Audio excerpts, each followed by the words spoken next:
just said that she's an Indian, and the boy said, well, it looked like one. Thinking that an Indian is supposed to look in a particular way.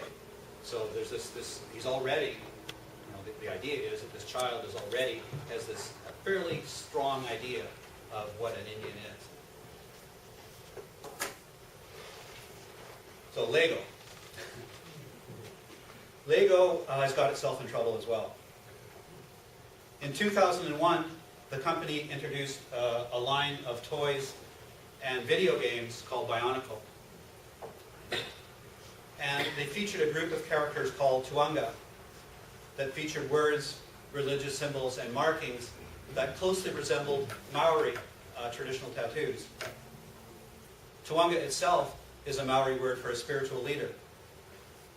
Maori representatives wrote to Lego in Denmark, threatened a lawsuit, and complained that the characters trivialized Maori culture.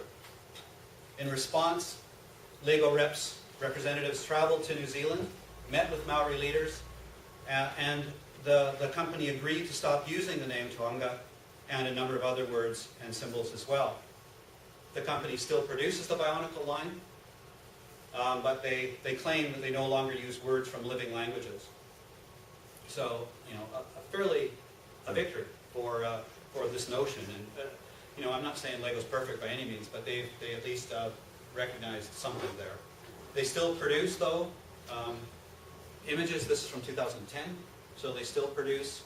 This one is, they no longer call them Indians or anything like that. Now this is a tribal chief, and the one down here is a tribal hunter. So they don't use the word, but still they're producing these images of what Indigenous people are. You don't have Lego doesn't make an Indigenous person a lawyer in a business suit. It's replicating the same kind of image that is static and stuck in time and doesn't change and evolve over time. I guess I should wind things up fairly soon, but there's one more thing I kind of want to talk about, and that's that news media too presents Indigenous people, I think, in a particular way. Maybe not all news media, and this is from 1990 during the so-called Oka crisis. And these are from Maclean's magazine, and I don't want to say that Maclean's would ever steer us wrong or anything like that. But if you look at the titles on the covers, well, look at the images first of all. Warriors, lots of guns, but the titles as well. The Fury of Oka. After the showdown, Indian leaders promise a violent autumn. The Battle of Oka. A report from inside the warrior lines. It does say what the warriors want, but it never actually gets there. What the Mohawks want. Rough justice. After Oka, will the violence spread? So promoting, savaging, I guess, is kind of not a word, but it's a way to identify what I'm trying to get at here. There's this notion that Indigenous peoples are savages, and we'll prove it to you. What gets lost in all this is what the dispute is actually about. It's about the Mohawk, Kahnawake, and Kanesatake protecting a burial ground from the expansion of a 9-hole golf course. The town of Oka wants to make it an 18-hole golf course. And so they set up a blockade to stop that.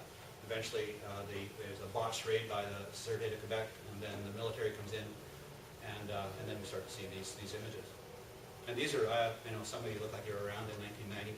So you might remember seeing this on pretty regularly on TV and in the media. So the point is that the magazine itself never really gets to the point, never really spends any time on the issue itself, but just keeps presenting, reproducing these particular images.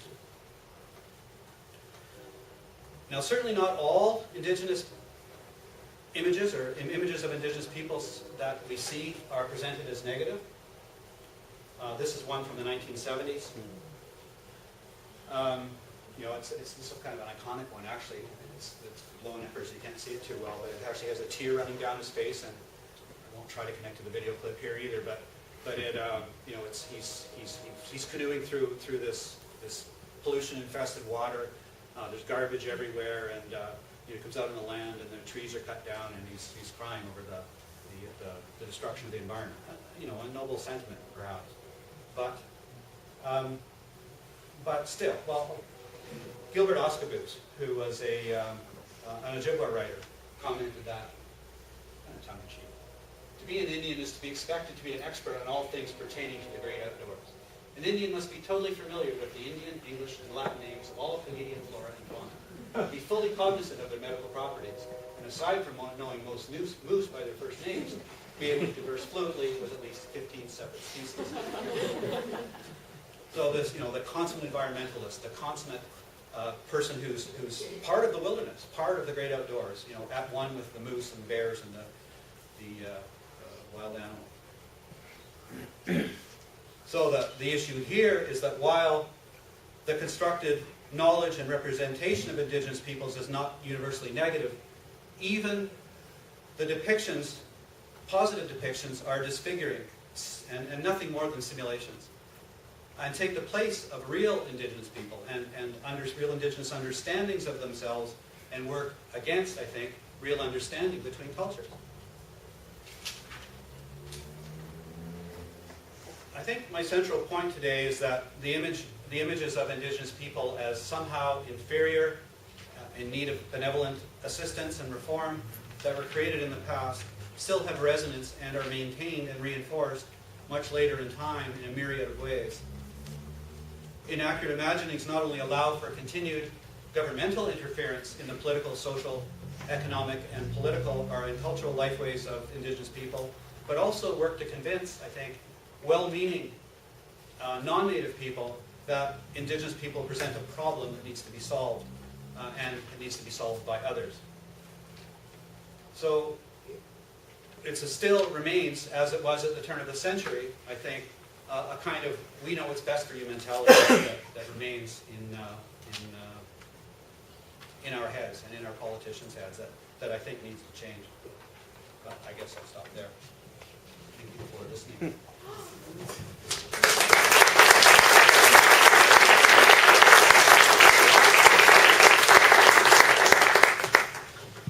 Thank you for talking about images which are, I think, as you've shown, embedded throughout mainstream culture. Images which claim knowledge of a group of people in a way that we wouldn't claim knowledge of other groups. And that, of course, then translates into policy and has implications and ramifications. So what we'll do is take a short break, just a couple of minutes, and then open the floor for discussion. You're welcome to help yourself to more refreshments.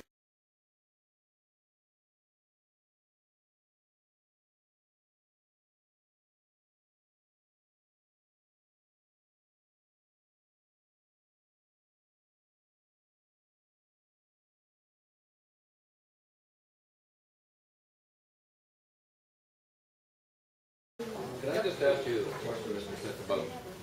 And I think and I think your point is well taken about some of the images. For example, Cleveland Indians, which appears to be more of a caricature than anything.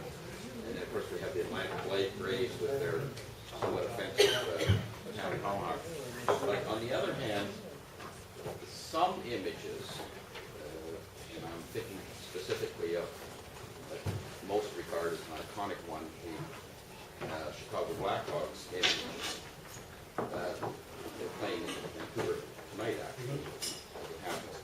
That seems to me to not generally be associated, at least by me, and I think a lot of people, with anything negative or